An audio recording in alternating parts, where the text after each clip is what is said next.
আমরা কোরআন দিয়ে আজকে কোরআনের পরিচয় নিব। কোরআনকে জিজ্ঞেস করবো যে কোরআন তুমি তোমার পরিচয় দাও। আমরা কিছু প্রশ্ন করবো, দেখবেন কোরআন অবলীলায় উত্তর দিয়ে দিচ্ছে। তো শুরুতে একটা কথা বলে রাখা ভালো, আমরা কিন্তু কোরআনকে আমাদের বাংলাদেশে কোরআন শরীফ বলি। কি বলি? কিন্তু কোরআনে কোথাও কোরআনকে কোরআন শরীফ বলা হয়নি। শরীফ আপনি বলতে পারেন, শরীফ অর্থটা ভালোই, সম্মানিত কোরআন। কোরআন শরীফ মানে সম্মানিত কোরআন। কিন্তু আল্লাহ তাআলা কোরআনকে কোরআন শরীফ কোথাও বলেননি।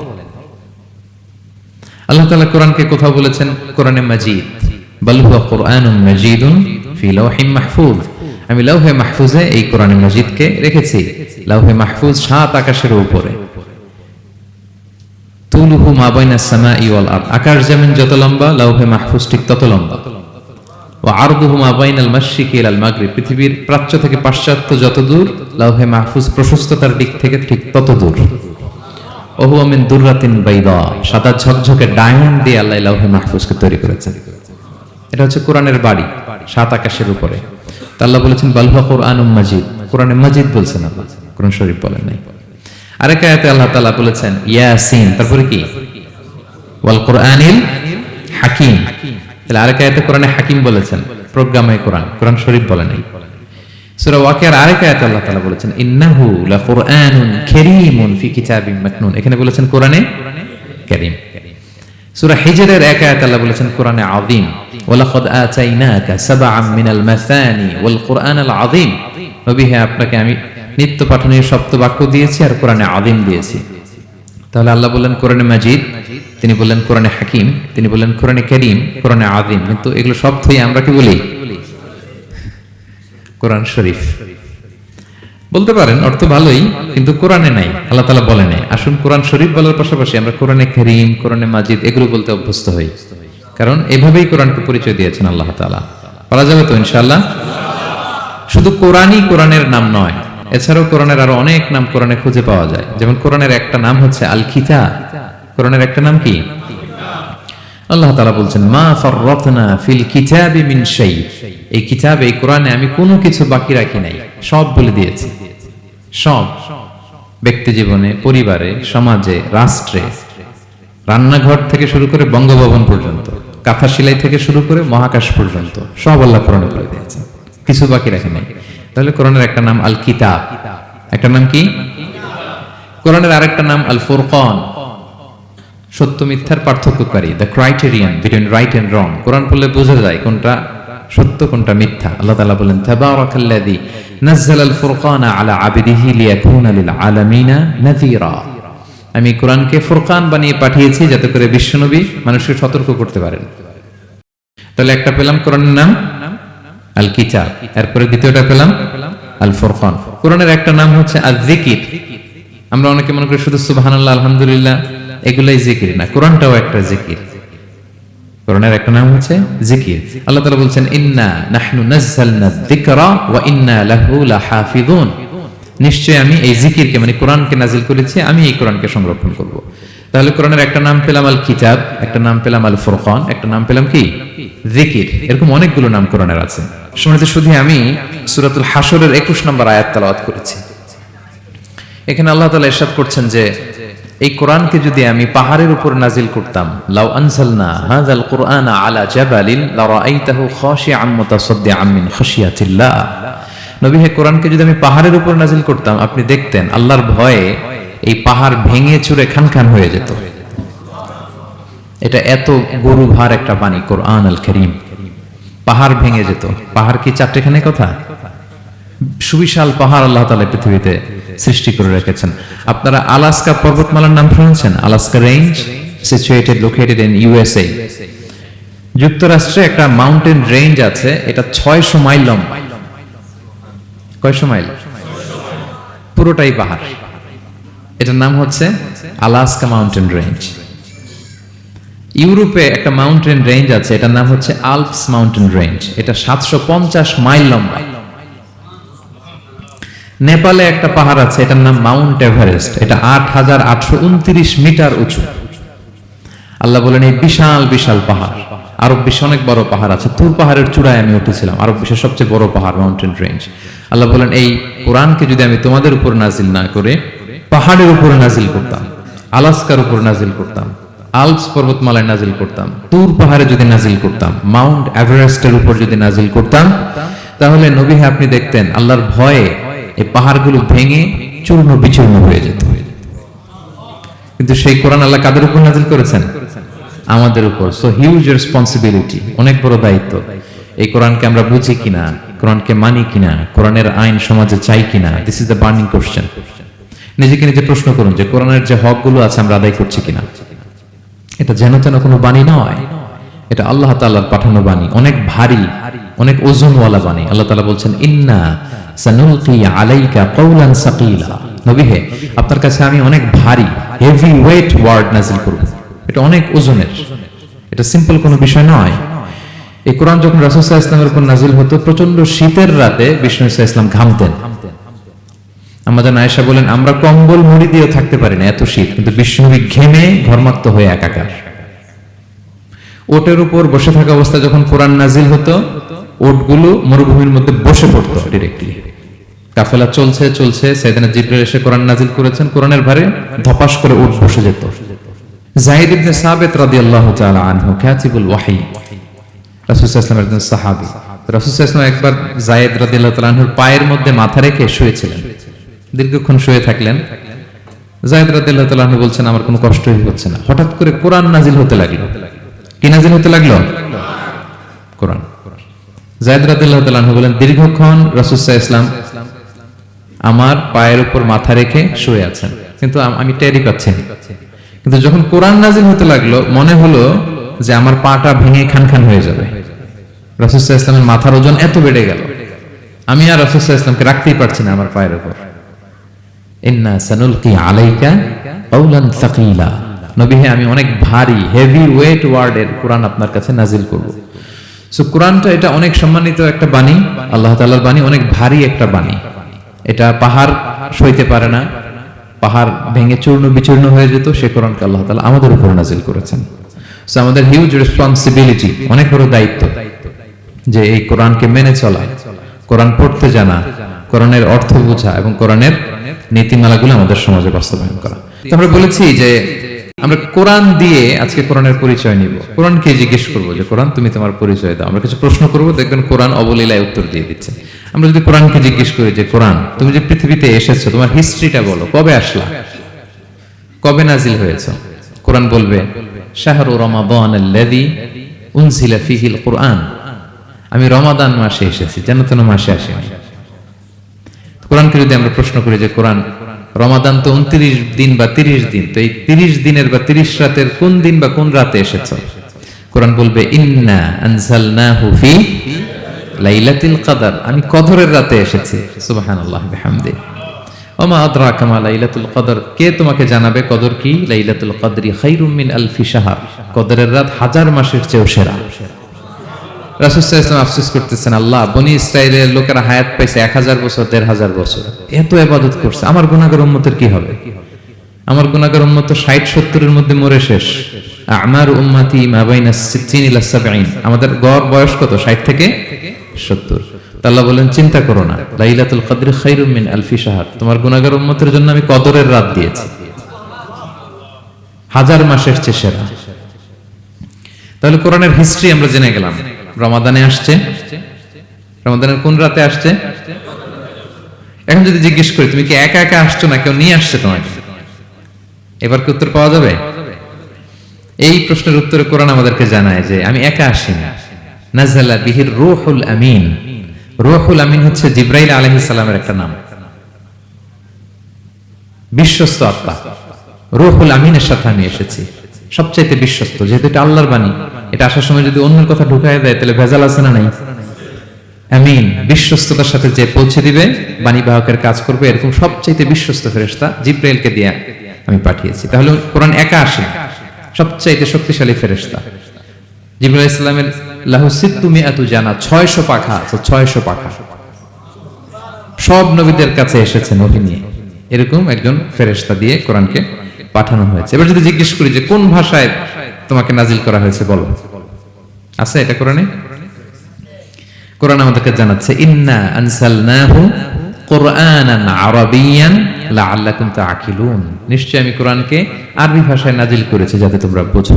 সুস্পষ্ট আরবি ভাষায় এই কোরআনকে আল্লাহ তাআলা নাজিল করেছেন। তাহলে হিস্ট্রি আমরা জানতেছি ধীরে ধীরে, না? রমাদানে আসলো, কদরে আসলো, একা আসে নাই, জিবরাইল আলাইহিস সালামের সাথে আসলো, আরবি ভাষায় নাজিল হলো। এবার যদি জিজ্ঞেস করি যে তুমি যে আসলা, তোমাকে যে আমাদের তেলাওয়াত করতে হবে, তো এই তেলাওয়াত করার গাইডলাইনটা কি, কিভাবে তেলাওয়াত করব, তেলাওয়াত করার সিস্টেমটা কি, এটা যদি আমাদেরকে একটু বলতে। তো কোরআন এই প্রশ্নের উত্তরে প্রথমে আমাদেরকে বলে যে আমাকে যদি আবৃত্তি করতে চাও, তেলাওয়াত করতে চাও, প্রথম গাইডলাইন হচ্ছে লা ইয়ামাসসুহু ইল্লাল মুতাহহারুন। এর অর্থ হচ্ছে পবিত্র ছাড়া কেউ এই কোরআনকে স্পর্শ করতে পারে না। যদিও এটা দিয়ে লাউহে মাহফুজের কথা বলা হয়েছে, ফেরেশতাদের কথা, কিন্তু বিষ্ণু বলেছেন লা ইয়ামাসসুহু ইল্লা তাহির, পবিত্রতা ছাড়া কোরআন ধরা যায় না। তাহলে কোরআন তেলাওয়াতের প্রথম গাইডলাইন কি? পবিত্রতা, ওযু করতে হবে। ডোন্ট টাচ মি উইদাউট অ্যাবলুশন, কোরআন আপনাকে অর্ডার করবে, ওযু ছাড়া আমাকে টাচ করা যাবে না। আচ্ছা, ওযু করলেন, তারপরে কি শুরু করে দিতে পারবেন? না, কোরআন বলে ফাইদা ক্বরাতাল কুরআনা ফাস্তাইয বিল্লাহি মিনাশ শাইতানির রাজিম। কোরআন পড়ার আগে তোমার যে সুস্পষ্ট দুশমন ওই শয়তানের ব্যাপারে আল্লাহর কাছে পানাহ চেয়ে নাও। মানে পড়ো আউযু বিল্লাহি মিনাশ শাইতানির রাজিম বিসমিল্লাহির রহমানির রহিম। তাহলে ওযু করলেন, আউযু বিল্লাহ বললেন, বিসমিল্লাহ বললেন। এবার কি করতে হবে? এবার কোরআন বলছে যেমন মনে চায় তেমন পড়া যাবে না। তুমি গানের সুরে, ব্যান্ডের সুরে, হিপ হপ সুরে কোরআন পড়বা, এটা আল্লাহ কবুল করবে না। কোরআন বলছে ওয়ারাতিলিল কুরআনা তারতিলা, তারতিলের সাথে কোরআন পড়তে হবে, ধীর স্থির ভাবে কোরআন পড়তে হবে। তারতিল, আপনারা যারা কোরআন পড়বেন তারতিলের সাথে পড়বেন। What is তারতিল? আনাস রাদিয়াল্লাহু তাআলা আনহুকে জিজ্ঞেস করা হয়েছিল তারতিল কি, নবী কিভাবে তেলাওয়াত করতেন। তিনি বলেছিলেন ইয়ামুদ্দু বিহা সাওতাহু মাদ্দান। বিষ্ণু ইসলাম প্রতিটি আয়াত টেনে টেনে পড়তেন। কিভাবে? টেনে টেনে পড়তেন।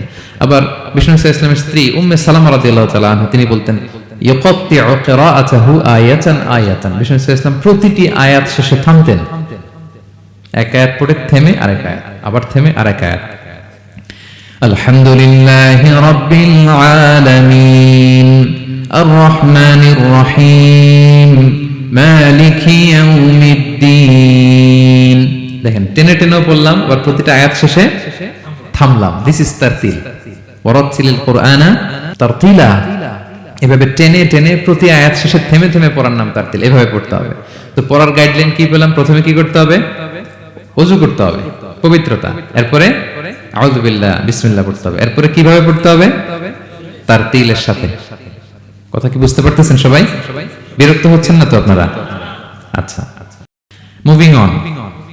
এরপর যদি বলি যে ঠিক আছে ওযু করলাম, আউযু বিল্লাহ বিসমিল্লাহ বললাম, তারতিলের সাথে পড়বো, তো কোত্থেকে পড়বো? সূরা তো 114টা, পারা তো 30টা। কোন দিক থেকে? শুরু থেকে না মিডল থেকে না শেষ থেকে? দেখেন কোরআন কি বলে। কোরআন বলে ফাকরাউ মা তায়াসসারা মিনাল কোরআন, যেখান থেকে সহজ লাগে ওইখান থেকে পড়ো। যেখান থেকে। এই যে আমরা একটু পরে মাগরিবের সালাত পড়ব, কোনো ধরা বাঁধা এরকম গাইডলাইন আছে যে এই সূরাটাই পড়তে হবে? সূরা আর রহমান দিয়ে না পড়লে মাগরিব হবে না, বা সূরা জিলজাল দিয়ে না পড়লে মাগরিব আদায় হবে না, এরকম আছে? ফাকরাউ মা তায়াসসারা মিনাল কোরআন, যেখান দিয়ে তোমার সহজ লাগে ওইখান দিয়ে পড়ো। শুধু বড় এক আয়াত বা ছোট 3 আয়াত এই পরিমাণ হলেই হবে, যেখান থেকে মনে চায়, যে কোনো পারা, যে কোনো সূরা। আলহামদুলিল্লাহ বলেন। বিশেষ করে ফজরের নামাজে বিষ্ণু ইসলাম লম্বা কিরাত পড়তেন, কারণ ফজরের কোরআন তেলাওয়াতটাতে স্পেশালি সাক্ষী রাখা হয়। আল্লাহ তাআলা বলছেন আকিমিস সালাতা লিদুলুকিশ শামসি ইলা গাসাকিল লাইলি ওয়া কুরআনাল ফাজর ইন্না কুরআনাল ফাজরি কানা মাশহুদা। সূর্য যখন ডুবে তখন থেকে রাত পর্যন্ত সালাত কায়েম করো, বিশেষ করে ফজরের সালাত। এ সময় ফেরেশতারা আসে, এটা সাক্ষী থেকে যায়। আমরা ফজরের সময় যেন লম্বা চূড়া তেলাওয়াত করি। ফজরের 2 রাকাতে আমরা লম্বা তেলাওয়াত করি। এবার কোরআনকে যদি জিজ্ঞেস করি যে কোরআন তোমার পৃথিবীতে যে এসছো, তোমার অবজেক্টিভটা কি, নাজিলের উদ্দেশ্য কি, কি উদ্দেশ্যে আল্লাহ তাআলা পাঠিয়েছেন? কোরআন আমাদেরকে জানাচ্ছে আলিফ লাম রা কিতাবুন আনজালনাহু ইলাইকা লিতুখরিজান নাসা মিনাজ যুলুমাতি ইলান নূর। এই কোরআনকে আমি নাজিল করেছি যাতে অন্ধকারাচ্ছন্ন মানুষগুলোকে নবী হে আপনি আলোর দিকে নিয়ে যেতে পারেন। I have revealed this holy book to you in order to lead the mankind out of darkness into the light. কোরআন আমাদেরকে আলোর দিকে নেয়। কিসের দিকে নেয়? আলোর পথ দেখায়, মুক্তির পথ দেখায়। তো মুক্তির জন্য আমি এই কোরআনকে পাঠিয়েছি। এবং কোরআন পাঠিয়ে আল্লাহ তাআলা গোটা বিশ্ববাসীকে চ্যালেঞ্জ করেছেন যে পারলে এরকম আর একটা কোরআন বের করে আনো, লিখে আনো। পারবে নাকি গোটা বিশ্বের সবাই মিলে?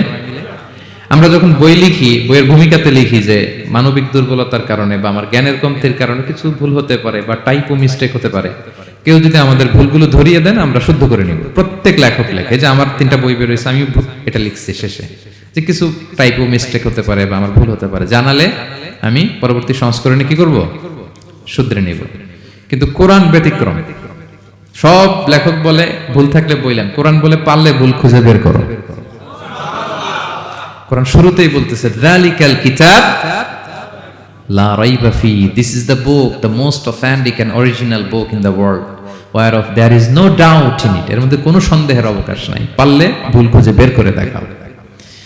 তার মানে গোটা বিশ্ববাসীকে আল্লাহ তাআলা চ্যালেঞ্জ ছুড়ে দিয়েছেন, চ্যালেঞ্জ দিয়ে বলেছেন ওয়া ইন কুনতুম ফি রাইবিম মিম্মা নাযালনা আলা আবদিনা ফাতু বিসূরাতিন মিন মিসলি ওয়াদউ শুহাদাআকুম মিন দুনিল্লাহি ইন কুনতুম সাদিকিন। যদি মনে করো যে কোরআন বিশ্বনবী বানিয়েছে, যদি সন্দেহ করো আমার বান্দা মুহাম্মদের উপর যে কোরআন নাজিল করেছে এটা যে তার বানানো মনে করো, পারলে আরেকটা বানায় নিয়ে আসো। পারে নাই। পৃথিবীর সবচাইতে বড় বড় সাহিত্যিক পণ্ডিত ছিল তখনকার সময়ে মক্কায়, পারে নাই তারা অনেক চেষ্টা করে যেই কথা বলছে ওটা কোরআনের পক্ষেই চলে আসছে। একজন অনেক ট্রাই করতেছে যে কোরআনের সবচেয়ে ছোট সূরার মতো একটা লাইন সে বানাতে পারে কিনা। সবচেয়ে ছোট সূরা কোনটা? কাউসার। তো সে পড়তেছে ইন্না আ'তাইনা কাল কাউসার ফাসাল্লি লিরাব্বিকা ওয়ানহার ইন্না শানিআকা ওয়াল আবতার। এরপরে মিলায় এক লাইন বানাইছে যে লাইসা হাযা মিন কালামিল বাশার। অর্থ হয়ে গেছে অন্যরকম। এটার অর্থ হচ্ছে এটা কোনো মানুষের কথা নয়। ইন্না আ'তাইনা কাল কাউসার ফাসাল্লি লিরাব্বিকা ওয়ানহার ইন্না শানিআকা ওয়াল আবতার। সে মিলায় বানাইছে এক লাইন, সেটা হচ্ছে লাইসা হাযা মিন কালামিল বাশার, এটা কোনো বাশার মানুষের লেখা হতে পারে না। আল্লাহু আকবার। তো আল্লাহ তাআলা চ্যালেঞ্জ দিয়ে বলেছেন শুধু তোমরা না, পারলে জিনদের সাথে একটা কনফারেন্স করো। কুল লা ইন ইজতামাআতিল ইনসু ওয়াল জিন্নু আলা আইয়াতু বিমিসলি হাযাল কুরআন লা ইয়াতুনা বিমিসলিহি ওয়ালাউ কানা বা'দুকুম লিবা'দিন যাহিরা। আল্লাহ বলতেছে চ্যালেঞ্জ, গোটা বিশ্ববাসীর জন্য চ্যালেঞ্জ। শুধু তোমরা না, জিনদেরকেও ডাকো একটা কনফারেন্সে। কারণ দুইটা, ম্যানকাইন্ড আর জিনকাইন্ড। শুধু মানুষকে না, আমি জিনকেও চ্যালেঞ্জ দিলাম, সবাই মিলে যদি পারো কোরআনের মতো একটা বই নিয়ে আসো। পারবে? পারবে না। গোটা বিশ্ববাসী এই চ্যালেঞ্জের কাছে হার মেনেছে। এবং আল্লাহ বলেছেন এটা আমি নাজিল করেছি, এটা হেফাজতের দায়িত্ব আমি নিয়েছি। ইন্না নাহনু নাযালনা যিকরা ওয়া ইন্না লাহু লাহাফিজুন। এই কোরআনকে নাজিল করেছে কে? আবার এটা হেফাজতের দায়িত্ব নিয়েছে কে? আল্লাহ তাআলা নিয়েছে। কোরআনের সবগুলো প্রিন্টেড কপি যদি আমরা আগুন দিয়ে জ্বালায় দেই তাহলে তো আর কোরআন থাকবে না পৃথিবীতে, না? হ্যাঁ, আমরা আমাদের তাকরিম সালেহ আহমদ তাকরিমের মতো 10 জন ওয়ার্ল্ড ক্লাসের হাফেজদের বসাইলেই উইদিন 3 ডেজ আমি আরেকটা কপি বানাই ফেলতে পারবো। কি বলেন, পারা যাবে না? গোটা বিশ্বে আমাদের যে হুফাজ, এদের মধ্যে ওয়ার্ল্ড ক্লাস যে হাফেজ এরকম 10 জন লাগবে শুধু আমার। গিভ মি জাস্ট 3 ডেজ, আমরা আরেকটা কোরআন বের করে ফেলতে পারবো। কারণ আমরা শুধু কোরআন লিখে রাখি না, এই সিনার ভিতরে খোদাই করে রাখি, ঠিক কি না? এবং হাফেজে কোরআনের সংখ্যা পৃথিবীতে বাড়ছে। পৃথিবীতে কোন দেশে সবচেয়ে বেশি হাফেজ জানেন আপনারা? না, বাংলাদেশে না। ইজিপ্ট র্যাঙ্কিং এ আছে, কিন্তু সবচেয়ে বেশি হাফেজ হচ্ছে লিবিয়াতে। লিবিয়াতে প্রত্যেক 3 জনে একজন হাফেজ। মোট জনসংখ্যা 70 লাখ, হাফেজ আছে 23 লাখ। র্যাঙ্কিং এ সেকেন্ড হচ্ছে আল মাগরিব, আরবিতে বলে মাগরিব মানে মরক্কো, ওদের হাফেজের সংখ্যা 16 লাখ। থার্ড হচ্ছে ইজিপ্ট, মোর দেন 1 মিলিয়ন। ফোর্থ হচ্ছে সৌদি আরবিয়া, ফিফথ হচ্ছে জর্ডান। কোটি কোটি হাফেজ আছে আমাদের গোটা বিশ্বে। আমাদের সবগুলো কোরআনের প্রিন্টেড কপি জ্বালিয়ে দিল, কোরআন আবার নিয়ে আসতে আমাদের কয়েকদিনের ব্যাপার। আলহামদুলিল্লাহ বলবেন না? এই কোরআনের ভিতরে আল্লাহ তাআলা শিফা রেখেছেন রহমত। আল্লাহ বলেন অনুনাজ্জিলু মিনাল কুরআনি মা হুয়া শিফাউন ওয়া রাহমাতুল লিল মুমিনিন ওয়া লা ইয়াজিদুয যালিমিনা ইল্লা খাসারা। আমি এই কোরআনের ভিতরে শিফা রেখে দিয়েছি, রহমত রেখে দিয়েছি। সূরাতুল ফাতিহাকে বলা হয় সূরাতুশ শিফা। অসুস্থ ব্যক্তির গায়ে আপনি ফু দিতে দেরি, সুস্থ হতে দেরি হয় না। কিন্তু ওই ঈমানটা থাকতে হবে, ওই ঈমান নিয়ে, ওই আমল নিয়ে যদি আপনি রিসাইট করে ফু দেন, আল্লাহ তাআলা সুস্থ করে দেবেন। এবং এই কোরআন আপনাকে বিপদ থেকে উদ্ধার করতে পারে, কারণ কোরআন আল্লাহর সিফাত, এটা আল্লাহর একটা সিফাত। এটা পরে আপনি আল্লাহর কাছে দোয়া করলে আপনাকে বিপদ থেকে উদ্ধার করবে। আল্লাহ তাআলা বলছেন, ওয়া ইযা ক্বারা'তাল কুরআনা জাআলনা বাইনাকা ওয়া বাইনাল লাযিনা লা ইউমিনুনা বিল আখিরাতি হিজাবাম মাসতুরা। নবী হে, আপনি যখন কোরআন তেলাওয়াত করেন তখন আপনার আর কাফেরদের মাঝে আমি পর্দা ঢেলে দেই। পর্দা, কাফেররা আপনারা দেখে না। সুবহানাল্লাহ।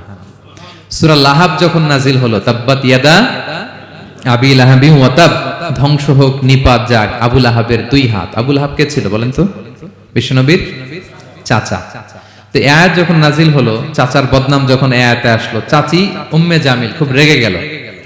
সে যখন নমুসলিমদের কাছে শুনতে আরম্ভ করলো, কি আমার স্বামীর ব্যাপারে কটূক্তি, আজকে মুহাম্মদের খবর আছে। আতাইনা ওয়া আবাইনা ওয়া আমরাহু কালাইনা, আজকে মুহাম্মদের একদিন আর আমার একদিন, একটা এসপার করে ছাড়বো। রেগে মেগে, খুব জাত্রের মহিলা ছিলেন, আসতেছে। তো বিষ্ণু ইসলাম কাবা ঘরের পাশে আবু বকর রাদিয়াল্লাহু তাআলা আনহুকে নিয়ে বসা। তো আবু বকর রাদিয়াল্লাহু তাআলা আনহু এই দৃশ্য দেখে বললেন, ইয়া রাসূলুল্লাহ, আপনি এখান থেকে চলে যান, উম্মে জামিল এসে আক্রমণ করবে আপনার উপর। আল্লাহ রাসূল বললেন, আবু বকর তুমি ভয় পেও না, আমি জাস্ট একটু কোরআন তেলাওয়াত করব, এরপরে কি হয় দেখো। বিষ্ণু ইসলাম কোরআন তেলাওয়াত করতে লাগলেন। আর রেগে মেগে আগুন হয়ে উম্মে জামিল আসছে, এসে আবু বকরকে বলতেছে, এই আবু বকর, তোমার বন্ধু মুহাম্মদ কোথায় বলো। পাশেই কিন্তু বিশ্বনবী বসা, কিন্তু সে চোখে দেখে না। সুবহানাল্লাহ ওয়া বিহামদিহি। জাআলনা বাইনাকা ওয়া বাইনাল লাযিনা লা ইউমিনুনা বিল আখিরাতি হিজাবাম মাসতুরা। নবী, আপনি যখন কোরআন পড়েন, কাফেরদের আর আপনার মাঝে আমি কি এঁটে দেই? পর্দা এঁটে দেই, ওরা দেখে না। আপনি বিপদে পড়ছেন, আপনি কোরআন পড়েন, আপনার শত্রু আপনাকে দেখবে না। হিজরতের রাতে বিষ্ণু ইসলাম আবু বকর রাদিয়াল্লাহু তাআলা আনহুকে নিয়ে গারে সাউরে আশ্রয় নিলেন। মক্কার কুরাইশরা খুঁজতে আবু বকর রাদিয়াল্লাহু তাআলা তো ভয়ে তটস্থ, যে কি না কি হয়ে যায়। আবু বকর রাদিয়াল্লাহু তাআলা আনহু বললেন যে আমি অবাক, আমার পাশ দিয়ে হেঁটে যায় ওরা, কিন্তু আমাদেরকে দেখে না। ইমাম আল কুরতুবী, তিনি মনসুর দুর্গে বন্দী ছিলেন, জালিমের বন্দিশালায়। উনি জেলখানা ভেঙে পালাতে লাগলেন। পালাতে সৈনিকরা টের পেয়ে গেল, খুঁজতেছে ওনাকে। খুঁজতে ধরার জন্য উনি এক পাহাড়ের চিপায় যেয়ে আশ্রয় নিলেন আর সূরা ইয়াসিন তেলাওয়াত করতে লাগলেন। তো ওরা খুঁজতে পায় না, কিন্তু উনি পাশেই, চোখে দেখে না। তো উনি বললেন যে হঠাৎ এক সৈনিক, সে ইউরিন পাস করতে লাগলো দাঁড়িয়ে, মানে প্রস্রাব করতে লাগলো। তার প্রস্রাবের ছিটে ফোঁটা আমার গায়েও লাগতেছে, কিন্তু সে আমারে দেখে না। সুবহানাল্লাহ পড়বেন না? জাআলনা বাইনাকা ওয়া বাইনাল লাযিনা লা ইউমিনুনা বিল আখিরাতি হিজাবাম মাসতুরা। নবী হে, যখন কোরআন পড়বেন আপনার কাফেরের মাঝে আমি কি এঁটে দেই? পর্দা এঁটে দেই। আমি নিজেও এটার অনেক প্রমাণ পেয়েছি। আমি বাংলাদেশের একটা জেলা, চাঁদপুরের এদিকে একটা এলাকায় আমার একটা তাফসীর প্রোগ্রাম ছিল। তো একটা সময় আমি খুব প্রত্যন্ত অঞ্চলে যেতাম, রিমোট এরিয়ায়, বিল একটা গ্রাম, দাওয়াত করছে তো আমি চলে যেতাম। কোরআনের কথা আমার পৌঁছাইতে হবে সব জায়গায়। তো মাহফিল শেষে রাত 2টার দিকে আমরা ফিরতেছি, বিল কিছু গুচ্ছ গ্রাম। হঠাৎ একটা মোড়, ওই মোড়ের ওইখানে দেখে একটা গাছ ফালানো। এটার মানে হচ্ছে আশেপাশে ডাকাত আছে, ওখানে ডাকাতি এরকম হয় আর কি, বিল এরিয়াতে গাছ ফেলে রাখে। তো গাছ থাকলে তো আর কোনো সিএনজি প্রাইভেট কিছুই যাবে না। তাই আমি বুঝতে পারলাম যে এটা তো ডাকাতের কাজ। আমি সূরা ইয়াসিন তেলাওয়াত শুরু করে দিলাম। বিপদে পড়লে সূরা ইয়াসিনের প্রথম 9 আয়াত, কয় আয়াত? এই 9 আয়াত পড়তে আরম্ভ করলাম। ড্রাইভারকে বললাম একটু করে পেছাও। তো টর্চ মারতেছে বিল থেকে, মানে ওরা তো ওখানে উৎপেতে আছে। আমি পড়তেছি, কিছুক্ষণ পরে ডাকাত নিজে এসে গাছ সরাই দিয়ে বলতেছে যান। মানে ও কি করবে ও নিজেও বুঝতেছে না। ও যে কি করবে, ও কি করতে হবে, ওটা মানে বুদ্ধিজ্ঞান সে হারাই ফেলেছে। সে শুধু গাছটা সরালো, বলতেছে যান, এই চলে গেলাম আমি। এটা আমার নিজের প্রমাণ, হয়তো কোথাও বলি নাই, আজকে প্রসঙ্গক্রমে বলা হয়ে গেল। তো এরকম বিপদে পড়লে সূরা ইয়াসিনের প্রথম কয় আয়াত পড়বেন আপনারা। জাআলনা বাইনাকা ওয়া বাইনাল লাযিনা লা ইউমিনুনা বিল আখিরাতি হিজাবাম মাসতুরা। আপনার আর আপনার শত্রুদের মাঝে কি হয়ে যাবে? পর্দা পড়ে যাবে, দেখবেই না আপনাকে।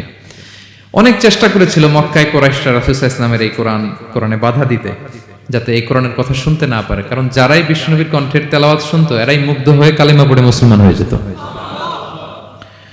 তারা ডিস্টার্ব করতো কোরআনের মাহফিলে। وقال الذين كفروا لا تسمعوا لهذا القرآن والغوا فيه لعلكم تغلبون। তারা বলতো যে মুহাম্মদের কণ্ঠের কোরআন তোমরা শুনবে না, বরং ডিস্টার্ব করবে। কি করবে? তো আবু জাহেল যখন ঘোষণা দিল, তখন বিষ্ণুনবী তেলাওয়াত করলে ওরা শীষ দিত, হুইসেল বাজাতো, মুকাআউ ওয়া তাসদিয়া, হুইসেল বাজাতো আর হাততালি দিত এরকম। তো হাততালি দিয়ে যাতে বিষ্ণুনবীর সাউন্ডটা অন্যরা না শুনে, বিষ্ণুনবীর চারদিকে ঘিরে হুইসেল মারতো আর হাততালি দিত, ডিস্টার্ব করতো যাতে না শুনে। কিন্তু এই কোরআনের বাণীটা কার? এই পানি কি হুইসেল দিয়ে আটকানো যায়? হাততালি দিয়ে, র‍্যাব দিয়ে, পুলিশ দিয়ে, কোনো বাধা দিয়ে আটকানো যাবে? যাবে না। পৃথিবীর কোনো শক্তি দিয়ে এটাকে আটকানো যায় না। এটা তো আল্লাহর বাণী। তো বিষ্ণু ইসলাম কোরআনের কথা যখন শোনাতেন, বিষ্ণুনবীর কণ্ঠের তেলাওয়াত শুনে অনেকে কালিমা পড়ে মুসলমান হয়ে যেত। তো আবু জাহেল কোনো দিশা না পেয়ে পরে মক্কার যে পার্লামেন্ট দারুন নদওয়াতে বিল উত্থাপন করলো যে আজকে থেকে মুহাম্মাদের কণ্ঠের তেলাওয়াত কেউ শুনতে পারবে না, কেউ শুনতে পারবে না। তো মজার ব্যাপার হচ্ছে সবাইকে না করে লুকায় লুকায় সে নিজেই শুনতে যায়, কারণ সে তো আরব হওয়ার ফলে কোরআনের যে ভাষা শৈলী, যে প্রাঞ্জল বাক্য বিন্যাস, শব্দের বুনন, এটা শুনে সে অবাক হয়ে যায় যে এত সুন্দর বাক্য বিন্যাস কিভাবে হতে পারে। তো সবাইকে দিনের বেলা নিষেধ করে, রাত্রিবেলা বিষ্ণু ইসলাম রিভাইজ করতেন, লুকায় লুকায় ওনার ঘরের পিছনে যেয়ে শুনতো। শুধু সেই না, তার ডান হাত, বা হাত, ওয়ালিদ ইবনে মুগিরা, উতবা সাইবা, উতবা ইবনে মুগিরা, সাইবা ইবনে মুগিরা, ওয়ালিদ ইবনে মুগিরা, এরা সবাই কি করতো? লুকিয়ে লুকিয়ে কোরআন শুনতো। পরে বিশ্বনবী যখন ঘুমের প্রস্তুতি নিতেন, সব ফিরে আসতো। ফিরে আসার সময় সবার দেখা হয়ে যেত। তারা লজ্জিত হতো। সবাই বলতো, আবু জাহেল ঘটনা কি? দিনের বেলা তুমি শুনতে নিষেধ করো, রাতে তো তুমিই চলে আসো। তো সে বললো, আজকে কঠিন দারুন নাদওয়ার পার্লামেন্টে বিল পাস করবো, যে এমনটা করবে এই শাস্তি মাথার চুল কামিয়ে মক্কার বাজারে ঘোরানো হবে। এই বিল যেদিন পাস হয়েছে, আবু জাহেল ওই দিন নিশ্চিত ভাবতেছে, আজকে যে বিল পাস করছে কেউ তো যাবে না, আমি একটু যাই। মানে আজকে যে কঠিন শাস্তির ঘোষণা দিছি, আজকে কেউ এই স্পর্ধা দেখাবে না। মুহাম্মদ তো তেলাওয়াত শুরু করে দিয়েছে, কি যে মধুর বাণী, যাই একটু শুনে আসি। ওয়ালিদ ইবনে মুগিরারও একই প্ল্যান, যে আজকে আবু জাহেল যে টাইট দিছে কেউ যাবে না, আমি একটু যাই। তো এভাবে সবাই লুকিয়ে লুকিয়ে বিষ্ণুনবীর ওখানে যায় হাজির, মন্ত্রমুগ্ধ তেলাওয়াত শুনছে। বিষ্ণুনবীর তেলাওয়াত শেষ, ফিরে যখন আসতেছে, ফিরে আসার রাস্তা একটা আবার দেখা হয়ে গেছে। তো এভাবে তারা কোরআনকে বাধা দিতে যেয়ে বারবার নিজেরা লজ্জিত হতো। এবং হজের মৌসুমে যখন ভিন দেশ থেকে লোকেরা আসতো, মক্কার যে এন্ট্রিগুলো আছে, আবু জাহেল লোক বসিয়ে রাখতো, বলতো যে সবাইকে বলবা এখানে একটা উন্মাদ লোক আছে, বীর বীর করে কি যেন বলে, নাম তার মোহাম্মদ। তোমরা হজ করতে আসো, হজ করো, জমজমের পানি খাও, সাফা মারোয়ায় দৌড়াও, কিন্তু এই মোহাম্মদের কাছেও যাবা না, গেলেই পাগল হয়ে যাও। মানুষের একটা অভ্যাস আছে, আল ইনসানু হারিসুন আলা মা মুনিয়া, মানুষের যেটা করতে না বলা হয় বেশি, মানুষ এটা করে বেশি। তো রাসূল সাল্লাল্লাহু মুহাম্মাদের কথা কিন্তু ভিনদেশীরা জানতোই না। মুহাম্মাদের কাছে যেও না যখন বলছে, সবাই মনে মনে প্ল্যান করে নিছে, আর যাই করি আর না করি মুহাম্মাদের দেখে যেতে হবে। তো এরা হস্টস করে সবাই খুঁজতো, হু ইজ দিস মুহাম্মদ, কে এই মুহাম্মদ? রাসূল সাল্লাল্লাহু আলাইহি ওয়াসাল্লামের কাছে আসতো। রাসূল সাল্লাল্লাহু আলাইহি ওয়াসাল্লামের তেলাওয়াত তো অনেক দূরে, চেহারা দেখে অনেকে কালিমা পড়ে মুসলমান হয়ে যেত। এত নুরানি চেহারা বিশ্বনবী ছিল, এত সুন্দর তেলাওয়াত ছিল। প্রিয় ভাইরা, সেই কোরআনকে আল্লাহ তাআলা বলছেন যে পাহাড়ের উপর যদি নাজিল করতাম, পাহাড় ভেঙে কি হতো? চুরমার হয়ে যেত। পাহাড়ের উপর নাজিল না করে কার উপর নাজিল করছে?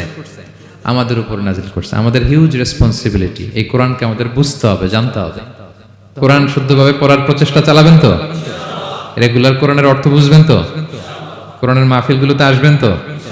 কোরআনের পক্ষে থাকবেন তো সবাই? ছোট্ট একটা গল্প দিয়ে শেষ করি। গল্পটা বর্ণনা করেছেন ইবনু হিব্বান ওনার একটা গ্রন্থে। গ্রন্থের নাম রাউদাতুল উকালা। ওনার নাম হচ্ছে আব্দুল্লাহ ইবনে মুবারক, অনেক বড় মুহাদ্দিস, ইমাম বুখারীর উস্তাদ। হজে গিয়েছিলেন, হজ বিশ্বনবীর কবর জিয়ারত শেষে হজ করে ফিরতেছেন। হঠাৎ তিনি দেখতে পেলেন মরুভূমিতে কাপড় জড়িয়ে, চাদর জড়িয়ে এক বৃদ্ধা মহিলা শুয়ে আছেন।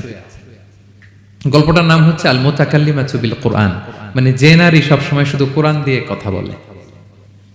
গল্পের নাম কি? যে নারী শুধু কি দিয়ে কথা বলে? কোরআন দিয়ে কথা বলে। হজ করে ফিরতেছেন, হঠাৎ দেখেন এক বৃদ্ধা মহিলা, বয়স্ক মহিলা, চাদর গায়ে দিয়ে শুয়ে আছে। তো এটা অনেক বড় একটা কনভারসেশন, আমি কনভারসেশনটা আপনাদেরকে শোনাই।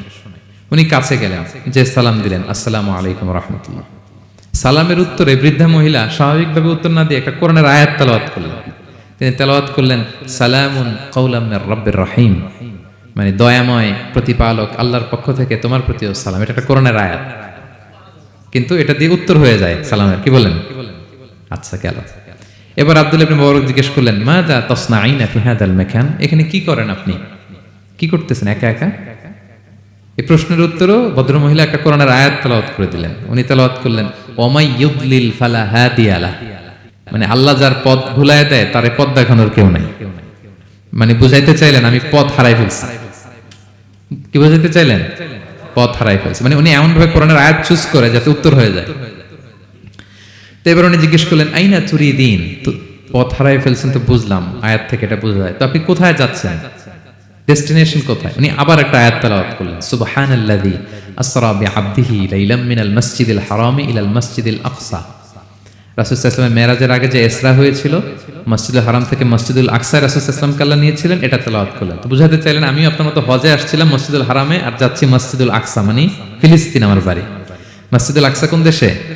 ফিলিস্তিনে। আয়াত এমন ভাবে উনি পিক করেন যাতে করে উত্তর হয়ে যায়। উনি বোঝাতে চাইলেন আমিও হজ করতে এসেছিলাম, যাচ্ছি কোথায়? ফিলিস্তিন, মসজিদুল আকসা যে দেশে আছে। তো উনিও বুঝে গেলেন যে তাহলে আপনি মসজিদুল আকসায় যাচ্ছেন। এবার জিজ্ঞেস করলেন আনতুম মুনযু কাম ফি হাযাল মাকান, তো এখানে একা একা পড়ে আছেন কয়দিন? আবার কোরআনের আয়াত, সালাসা লায়ালিন সাবিয়া, টানা 3 দিন 3 রাত এখানে আছে, এটা কোরআনের আয়াত একটা। আবার জিজ্ঞেস করলেন উনি মা আরা মাআকি তুআমান তাকুলিন, তো একা যে পড়ে আছেন আবার 3 দিন, তো আপনি খাচ্ছেন কি, বেঁচে আছেন কিভাবে? ভদ্রমহিলা আবার একটা আয়াত তেলাওয়াত করে দিলেন। তিনি পড়লেন হুয়া ইউতঈমুনি ওয়া ইউসকিন, ইব্রাহিম আলাইহিস সালামের কথা, যে ওই আল্লাহ তাআলাই আমারে খাওয়ায়, আল্লাহই আমাকে পান করায়, আল্লাহ তাআলা ব্যবস্থা করেছেন আমার। তো এইবার উনি অবাক হচ্ছেন, আমি এত বড় মুহাদ্দিস আব্দুল্লাহ ইবনে মুবারক ইমাম বুখারীর উস্তাদ, আমি স্বাভাবিকভাবে কথা বলি আর যাই প্রশ্ন করি একটা আয়াত তেলাওয়াত করে দেয় আর ওটা দিয়ে উত্তর হয়ে যায়, কি মহিলার সন্ধান পেলাম? তো উনি বলতেছে ফাবি আইয়ি শাইইন তাতাওয়াদ্দাইন, 3 দিন যে এখানে আছেন মরুভূমির বালুর মধ্যে ওযু করেন কিভাবে? উনি আবার একটা আয়াত তেলাওয়াত করলেন ফা ইন লাম তাজিদু মাআন ফাতায়াম্মামু সাঈদান তাইয়্যিবা, আল্লাহ আয়াতে বলেছেন যদি তোমরা পানি না পাও পবিত্র মাটি দিয়ে তায়াম্মুম করে নিও। তো বুঝাতে চাইলেন পানি নাই তো কি হয়েছে, বালু তো আমি তায়াম্মুম করে নাও করি। আল্লাহু আকবার। এবার উনি বললেন ইন্না মাইয়া তুআমান আলা তাকুলিন, আমার ব্যাগে তো কিছু খাবার আছে, আপনি কিছু খাবেন? আবার কোরআনের আয়াত সুম্মা আতিম্মুস সিয়ামা ইলাল লাইল, আল্লাহ এক আয়াতে বলেছেন তোমরা রোজা ফজর থেকে শুরু করে সন্ধ্যা পর্যন্ত পূর্ণ করো। তো বুঝালেন আমি রোজা রাখছি, কি বুঝালেন? রোজা রেখেছি। এবার উনি একটু মাসালা খাটাইতে চাইলেন, ভাবলেন যে বুড়ি তুমি আমার সাথে শুধু কোরআন দিয়ে উত্তর দিচ্ছ, দাঁড়াও তোমাকে আমি আটকাইতেছি। উনি মাসালা খাটাইলেন যে ফাকুলতু লাহা লাইসা হাযা শাহরু রমাদান, তো রোজা রাখছেন মানে এটা তো রমজান মাস না, হজ করে ফিরতেছি আমরা জিলহজ মাসের শেষের দিক, কিসের রোজা? ওই মহিলা আবার একটা আয়াত তেলাওয়াত করলেন যে ওমান তাতাওয়া খায়রান ফা ইন্নাল্লাহা শাকিরুন আলিম, আমি রমজানের ফরজ রোজা তো রাখিনি, এখন আমি নফল রোজা রেখেছি। আয়াতের অর্থ হচ্ছে তোমরা নফল যা করো এগুলো প্রতিদান আল্লাহ তোমাদের বুঝিয়ে দেবে। রমজান না ঠিক আছে জিলহজ, কিন্তু আমি কি রোজা রেখেছি?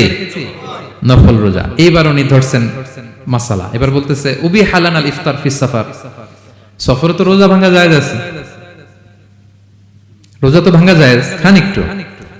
এবার উনি কোরআন থেকে আবার তেলাওয়াত করলেন ওয়া আনতা সুমু খায়রুল লাকুম ইন কুনতুম তা'লামুন, আল্লাহ যে আয়াতে বলেছেন যে সফরে রোজা ভাঙা জায়েজ আছে, ওই আয়াতের শেষে আবার আল্লাহ বলেছেন যদি রাখো সব বেশি পাবো। কেউ অসুস্থ হলে রোজা ভাঙবে, সফরে রোজা ভাঙবে, এই আয়াতের শেষে হচ্ছে ওয়া আনতা সুমু খায়রুল লাকুম ইন কুনতুম তা'লামুন, তবে রোজা যদি রাখো এটা ভালো যদি তোমরা বুঝতে। এবার উনি আর যাবে কোথায়? দিশেহারা হয়ে এবার জিজ্ঞেসই করে ফেলছে লিমাদা লা তুকাল্লিমিনি মিসলা মা উকাল্লিমুকি, আচ্ছা মা এবার বলেন আমি আপনার সাথে যেভাবে কথা বলি আপনি এভাবে কথা বলেন না কেন? কিছু জিজ্ঞেস করলে কোরআনের আয়াত বলেন কেন? আমি কথা বলতেছি আপনি আমার সাথে এভাবে কথা বলেন, কিছু জিজ্ঞেস করলে কোরআনের আয়াত কেন? এটার উত্তরে উনি আর একটা কোরআনের আয়াত উনি পড়লেন মা ইয়ালফিযু মিন কাওলিন ইল্লা লাদাইহি রাকীবুন আতীদ, আল্লাহ বলেছেন তোমরা মুখ দিয়ে যাই বের করো এটা লিখে রাখার জন্য 2 কাঁধে রাকীব আতীদ আছে, তুলে রাখে। তার মানে আমি যে তোমার সাথে কথা বলতেছি প্রত্যেকটাই তো রেকর্ডেড হয়, রেজিস্টার্ড হয়, তো এমন কিছু বলি যেটাতে সওয়াব হয়, যেটাতে ভুল না হয়। আল্লাহু আকবার, সুবহানাল্লাহ। কি নারী ছিল, কেমন নারী তিনি ছিলেন, কি পুরো ঘটনাটা শুনবেন? হ্যাঁ শেষ করব ঘটনাটা। আচ্ছা, তো উনি অবাক হলেন যে কি মহিলা, এরকম মহিয়সী গরিয়সী নারীও পৃথিবীতে আছে। তিনি বললেন ঠিক আছে মা, আপনি যেহেতু পথ হারাই ফেলছেন আমার উটটাকে আমি নিয়ে আসি, ফাহাল্লাকা আন আহমিলুকি আলা নাখাতি হাযিহি ফাতুদরিকিল কাফিলা, আমার উটটা নিয়ে আসি, উটে বসেন, আমি আপনাকে এগিয়ে দিয়ে কাফেলাতে যুক্ত করে দেই, আপনি কি রাজি আমার উটে বসবেন? আবার কোরআনের আয়াত ওমা তাফআলু মিন খাইরিন ফাইন্নাল্লাহা বিহি আলিম, তোমরা যত ভালো কাজ করো আল্লাহ সেটা জানেন, মানে তোমার এই ভালো কাজ আল্লাহ জানেন, আল্লাহ এর প্রতিদান দিবেন। কলা ফানাখতু নাখাতি, আমি উট বসালাম এবং বললাম ওঠেন। উনি যখন উঠতেছে আমি এভাবে তাকায় আছি, তা আমি যে তাকায় আছি, উনি একটা আয়াত তেলাওয়াত করলেন যে কুল্লিল মুমিনিনা ইয়াগুদ্দু মিন আবসারিহিম। এর অর্থ হচ্ছে নবী হে, মুমিনদেরকে বলুন তারা যেন পরনারী দেখে তাকায় না থাকে, চোখ যেন নিচে রাখে, তারা যেন চক্ষু অবনমিত করে। মানে বুঝাতে চাইলেন যে আমি তো বেগানা নারী, পরনারী, তা আমি উঠতেছি, আপনি তাকায়, সে হয়তো তাকায় আছে যে বৃদ্ধা মহিলা উঠতে যদি কষ্ট হয় পড়ে যায়, তো উনি যখন দেখতেছেন তাকায় আছে, উনি বলতেছে কুল্লিল মুমিনিনা ইয়াগুদ্দু মিন আবসারিহিম, নবী হে বলুন বিশ্বাসীদের তারা যেন চোখ নিচের দিকে করে রাখে। তুমি লজ্জা পেয়ে গেলেন, ফাগাদাতু বাসারি, আমি লজ্জায় চোখ নামালাম। এরপর আমি বললাম ইরকাবি ওয়াকাদ আখালতু নাকাত, ওঠেন। আমি আবার ওটের রশি ধরে টানতে আরম্ভ করলেন। ভদ্রমহিলা উঠেই আবার কোরআনের আয়াত পড়লেন, যেটা আমরা গাড়িতে বা কোনো বাহনে উঠলে পড়ি। তিনি পড়তে আরম্ভ করলেন সুবহানাল্লাযী সাখখারা লানা হাযা ওয়া মা কুন্না লাহু মুকরিনিন ওয়া ইন্না ইলা রাব্বিনা লামুনকালিবুন। প্রশংসা সে আল্লাহর, যে আল্লাহ এই বাহনকে আমাদের জন্য বশীভূত করে দিয়েছেন। তিনি বশীভূত না করলে আমরা তো এটাকে বশীভূত করতে পারতাম না। আপনারা যখন গাড়ি স্টার্ট দিবেন এই দোয়াটা পড়েন তো আপনারা? গাড়ি স্টার্ট দিলে, বিমানে উঠলে, ঘোড়ায় উঠলে, যে কোনো বাহনে উঠলে এটা পড়তে হয়, কোরআনের আয়াত। তিনি বললেন, আমি এবার উঠলাম, ওটের জিমাম ধরে টানতে লাগলাম, আর একটু হই হই শব্দে ওট চালাতে লাগলাম, যাতে করে তাড়াতাড়ি যাওয়া যায়। উনি কোরআনের আয়াত পড়লেন, ওয়াকসিদ ফি মাশিক ওয়াগদুদ মিন সাউতিক, কোরআনের আয়াত। মানে তোমার চলার ক্ষেত্রে তুমি মধ্যম পন্থা অবলম্বন করো, আর গলার সাউন্ডটা একটু ছোট করো। এটা কিন্তু লোকমান হাকিম তার ছেলেকে বলেছিলেন যে বাবা তুমি যখন হাঁটবে মধ্যম পন্থায় হাঁটবে, আর শাউট করবে না, নয়েজ করবে না, কণ্ঠটাকে নিচু করবে। এই আয়াতটা উনি পড়ে দিলেন। মানে বুঝাতে চাইলেন আপনি হাজি মানুষ, হজ করে আসছেন, এইভাবে যাচ্ছেন কেন? আপনি স্লোলি যান। ফাজাআলতু আমশি রুয়াইদান ওয়া আতারান্নামু বিশ-শা'র। এরপর আমি আস্তে আস্তে যেতে লাগলাম আর কবিতা আবৃত্তি করতে লাগলাম। আরবদের অভ্যাস ছিল তারা শত শত লাইন কবিতা মুখস্থ পারতো, দিনকে দিন মরুভূমিতে চড়তো আর কবিতা পড়তো। তো আমি কবিতা গুনগুন গুনগুন করে কবিতা পড়তেছি আর যাচ্ছি। এই মহিলা পেছন থেকে আয়াত তেলাওয়াত করলেন আবার, ফাকরাউ মা তায়াসসারা মিনাল কোরআন, মানে কোরআনের যেখান দিয়ে সহজ লাগে ওইখান দিয়ে পড়েন। মানে বুঝাতে চাইলেন কবিতা পড়লে কি লাভ, আপনি কোরআন পড়েন। উনি আবার লজ্জা পেয়ে কোরআন পড়তে আরম্ভ করলেন। এবার যেতে যে কাফেলা থেকে উনি মিসিং, যে ক্যারাভেন থেকে মিসিং, ওই ক্যারাভেনের সাথে যুক্ত হলেন। এবার জিজ্ঞেস করলেন যে হাদিহিল কাফেলা মান লাকি ফিহা, এই তো আপনার কাফেলা, এখানে কে আছে আপনার, কেউ আছে? আবার কোরআনের আয়াত, আল মাল ওয়াল বানুনা জিনাতুল হায়াতিদ দুনিয়া, অর্থাৎ সম্পদ, সন্তান, এগুলো আল্লাহর দেয়া নেয়ামত। এটা দিয়ে বুঝাতে চাইলেন হ্যাঁ আমার কিছু সন্তানাদি আছে। উনি বুঝতে পারলেন ফা আলিমতু আন্নাল্লাহা আওলাদান ফিহা, আমি বুঝলাম যে ওনার সন্তান সন্ততি এখানে আছে। এবার একটা চান্স পেয়ে গেছে আব্দুল্লাহ ইবনে মুবারক। কি পেয়ে গেছে? উনি মনে মনে ভাবলেন ওনার ছেলেদের নাম কি, এটা জিজ্ঞেস করি, তাইলে তার উত্তর দিতে পারবে না। সুন্দর না প্রশ্নটা? এবার উনি বলতেছে ফাকুলতু লাহা মা আসমাউ আওলাদিক, মা এবার একটু বলেন তো আপনার ছেলেগুলোর নাম কি? কে জিজ্ঞেস করলেন? এটা তো আর নান্টু বল্টু সল্টু তো আর কোরআনে পাওয়া যায় না। আমরা নাম রাখি কি? সল্টু বল্টু। সল্টু বল্টু কোরআনে আছে? নাই। তো উনি এবার চান্স নিলেন, এবার জিজ্ঞেস করে আপনার ছেলের নাম কি? এইবার আর উত্তর থাকবে না, অনেকক্ষণ আমার সাথে ইয়ে করছেন আপনি। তো জিজ্ঞেস করতেছে লাহা ওয়ামা আসমাউ আওলাদিক, আপনার ছেলেদের নাম কি একটু বলেন তো। এই প্রশ্নের উত্তরে উনি 3টা আয়াত তেলাওয়াত করছেন। এতক্ষণ তো একটা, এখন কয়টা? এখন 3 নাম্বার গিয়ারে চালাইতেছে। উনি প্রথম আয়াত তেলাওয়াত করলেন ওয়াত্তাখাযাল্লাহু ইব্রাহিমা খলিলা, এরপরে বললেন ওয়া কাল্লামাল্লাহু মূসা তাকলিমা, সবশেষে বললেন ইয়া ইয়াহইয়া খুযিল কিতাবা বিকুওয়া। আল্লাহু আকবার। আমি ইব্রাহিমকে খলিল হিসেবে নিয়েছি, মুসাকে কালিমুল্লাহ বানিয়েছি, এবং ইয়াহইয়াকে বলেছি হে ইয়াহইয়া তুমি তাওরাত কিতাবকে শক্ত করে ধরো। তার মানে বোঝাতে চাইলেন আমার বড় ছেলের নাম ইব্রাহিম, পরের ছেলের নাম মুসা, ছোট ছেলের নাম ইয়াহইয়া। সুবহানাল্লাহ পড়বেন না? কি নারী ছিলেন! কোরআনের বাইরে যেন যাওয়া না লাগে, কোরআন থেকে ছেলেদের নাম চুজ করে রাখছেন। ছেলেদেরকে ডাকলে এই নামই ডাকেন। এরপর ছেলেদেরকে ডাকলেন কোরআনের আয়াত পড়ে, ফাবাআসু আহাদাকুম বিওয়ারিকিকুম হাযিহি ইলাল মাদিনাতি ফালইয়ানজুর আইয়ুহা আসকা তুআমান ফালইয়াতিকুম বিরিজকিম মিন। এটা সূরা কাহফের একটা আয়াত। গুহাবাসী 7 জন যুবক যখন ঘুমিয়ে পড়েছিল, 309 বছর পরে যখন জেগেছিল, একজনকে টাকা দিয়ে বলেছিল যাও তুমি কিছু খাবার নিয়ে আসো। এই আয়াত বুঝাইয়া তিনি ছেলেদের বুঝাইলেন যে মেহমান আসছে, কিছু নিয়ে আসো খাবার, ওনারা খাওয়াইতে হবে। উনি অনেক হেল্প করছে আমাকে। তো ছেলেরা খাবার নিয়ে আসলো। খাবার দেওয়ার পরে মহিলা আবার কোরআনের আয়াত কুলু ওয়াশরাবু হানিআম বিমা আসলাফতুম ফিল আইয়ামিল খালিয়া। এটা আসলে আল্লাহ তাআলা জান্নাতীদেরকে বলবেন। আমরা যখন জান্নাতে ঢুকবো আল্লাহ বলবে কুলু ওয়াশরাবু হানিআম বিমা আসলাফতুম ফিল আইয়ামিল খালিয়া। এই দুনিয়াতে এত জুলুম নির্যাতনের শিকার হয়েছে, এত নেক কাজ করেছো, প্রতিদান হিসেবে আজকে জান্নাতের এই নাজ নেয়ামত ভোগ করো। বৃদ্ধ মহিলা এই আয়াতটা বললেন, তার মানে মরুভূমিতে অনেক কষ্ট করেছেন আপনি আমার জন্য, এখন আপনি আমার পক্ষ থেকে এই হসপিটালিটি, রিসেপশন, এই আপ্যায়ন গ্রহণ করুন। এবার উনি বলতে আরম্ভ করলেন, ছেলেদেরকে বললেন, কুলতু আল আনা তাআমাকুম আলাইয়া হারাম, এই ছেলেরা এই খাবার আমার জন্য হারাম, হাত্তা তুখবিরুনি বিআমরিহা, যতক্ষণ না এই মহিলাকে, এর হিস্ট্রি যতক্ষণ না আমার না বলো, আগে বল এই ভদ্র মহিলা কে, কি তার ঘটনা, যতই দেখছি অবাক হচ্ছি, যতই শুনছি অবাক হচ্ছি, কে সে, যাই বলি শুধু কোরআন দিয়ে বলে, ঘটনাটা কি? এবার ছেলেরা বলল, ফাকুলু হাযিহি উম্মুনা, ইনি আমাদের মা, লাহা আরবাউনা সানা, ওনার বয়স 40 বছর, লাম তাতাকাল্লাম ইল্লা বিল কুরআন, জীবনে কোনোদিন কোরআন ছাড়া মুখ দিয়ে অন্য কোনো কথা বলে নাই। মাখাফাতা আন তাযিল্লা ফায়াসখাতা আলাইহা আর-রাহমান, এই ভয়ে যে কোন কথায় আল্লাহ আবার নারাজ হয়ে যায়, আমার কোন কথায় আবার কোন ভুল হয়ে যায়, আমার কোন কথায় আবার রহমান আমার উপর নারাজ হয়ে যায়, এজন্য আমরা আমাদের জন্মের পরে জীবনে আমার মাকে কোরআন ছাড়া কোনো কথা বলতে শুনিনি। অবাক হলেন আব্দুল্লাহ ইবনে মুবারক, ইমাম বুখারীর উস্তাদ। উনি খাবার হাতে নিয়ে এবার বললেন যে উনি তো অনেক আয়াত বললো, এবার আমি একটা আয়াত বলি। খাবারটা নিয়ে উনি পড়তে আরম্ভ করলেন। ফাকুলতু, উনি বললেন, আমি বললাম, যালিকা ফাদলুল্লাহি ইউতিহি মাইয়াশা, এটা আল্লাহর বিশেষ অনুগ্রহ, ফজল, এটা আল্লাহ সবাইরে দেয়, যাকে চায় তাকে দেয়। সুবহানাল্লাহ পড়ে। এটা আল্লাহর বিশেষ অনুগ্রহ, তিনি সবাইকে দান করেন না, যাকে চান তাকে দেন। তোমাদের মা অনেক মহিয়সী গরিয়সী একজন মাতা তোমরা পেয়েছো। এই হচ্ছে ঘটনাটা। আল মুতাকাল্লিমাতু বিল কোরআন, যে নারী তার জীবনের পুরো সময়টা শুধু কোরআন দিয়ে কনভারসেশন করেছেন, কথা বলেছেন, যেই প্রশ্নই তাকে করা হয় কোরআন থেকে বলতেন। কারণ আল্লাহ বলেছেন, মা ফাররাতনা ফিল কিতাবি মিন শাই, এই কিতাবে আমি কোনো কিছু বাকি রাখি নাই। মানব কল্যাণের, মানব প্রয়োজনীয়, হিউম্যান ডিমান্ড যা দরকার সব আল্লাহ বলে দিয়েছেন। তিবিয়ানান লিকুল্লি শাই, সবকিছুর সুস্পষ্ট ব্যাখ্যাই কোরআনে আছে। আল্লাহ বলেন, লাউ আনসালনা হাদাল কুরআনা আলা জাবাল লারাআইতাহু খাশিআম মুতাসাদ্দিআম মিন খাশিয়াতিল্লাহ, এই কোরআনকে আমি পাহাড়ে নাজিল করলে পাহাড় চূর্ণ বিচূর্ণ হয়ে যেত। আলাস্কা মাউন্টেন রেঞ্জ, আল্পস পর্বতমালা, মাউন্টেন এভারেস্ট ভেঙে চুরে খান খান হয়ে যেত। সে কোরআনকে আল্লাহ তাআলা আমাদের উপর নাজিল করেছে। আমাদের রেসপন্সিবিলিটি অনেক বেশি।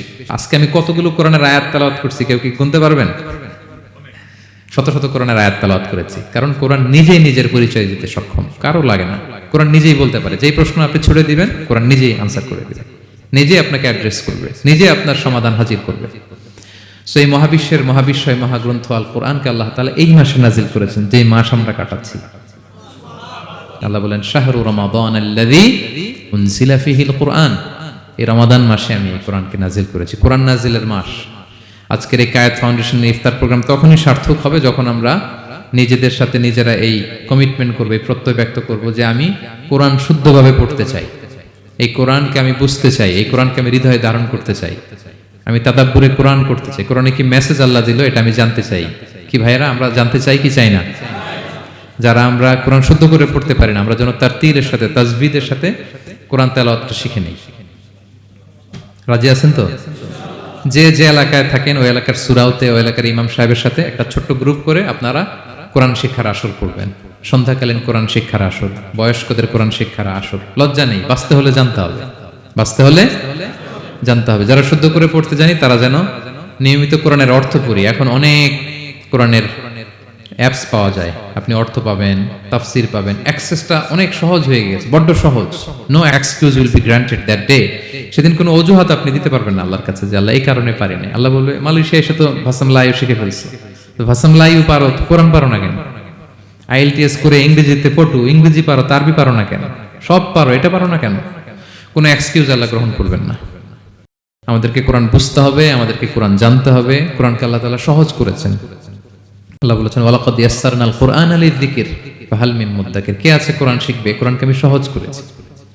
আমরা যেন কোরআন শিখি, কোরআনের অনুবাদ পড়ি, কোরআনের তাফসীর পড়ি, আল্লাহ তাআলা আমাদের যে মেসেজ বা বার্তা দিতে চেয়েছেন সেটা যেন আমরা হৃদয়ঙ্গম করি। আল্লাহ তাআলা বলেন, আফালা ইয়াতাদাব্বারুনাল কুরআন আম আলা কুলুবিন আকফালুহা, ওরা কি কোরআন নিয়ে তাদাব্বুর করবে না, চিন্তা গবেষণা করবে না, একটু চিন্তাশীল হবে না, নাকি ওদের অন্তরের মধ্যে তালায় ঝং ধরে গিয়েছে?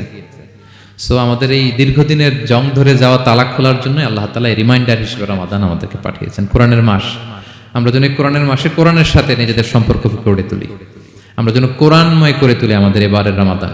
আমি আমার ভেরিফাইড পেজ থেকে, ভেরিফাইড ইউটিউব চ্যানেল থেকে কোরআনের একটা লাইভ সিরিজ করি, সূরাতুন নূর। সূরাতুন নূরের 2টি পর্ব আমরা করেছি, আরো 2টি পর্ব, এগুলো আপনারা শুনবেন। কোরআনের প্রোগ্রামগুলোতে আসবেন, কোরআনের আসরগুলোতে জানবেন। কোরআন পারি না, কোরআন বুঝি না, এই কথা যেন আমাদের মুখ দিয়ে কারো বের না হয়। আমরা সবাই কোরআন জেনে বুঝে মরতে চাই। কে রাজি আছেন তো সবাই? আল্লাহ তাআলা আমাদের সবাইকে কথাগুলো বুঝার ও আমল করার তৌফিক দান করুক।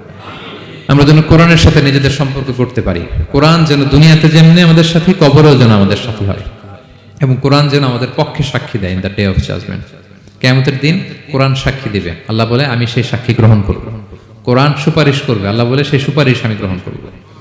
সো আমরা যেন বেশি বেশি কোরআন তেলাওয়াত করি, যাদের খতম দেওয়ার সুযোগ আছে শুরু থেকে শেষ পর্যন্ত রেসাইটেশন করি, অর্থ যেন পড়ি, এবং কোরআনের সাথে যেন আমরা অ্যাটাচমেন্ট করে তুলি, সুসম্পর্ক, একটা স্ট্রং অ্যাটাচমেন্ট। পারা যাবে তো ইনশাআল্লাহ? আল্লাহ তাআলা আমাদের সবাইকে কথাগুলো বোঝার আমল করার তৌফিক দান করুক।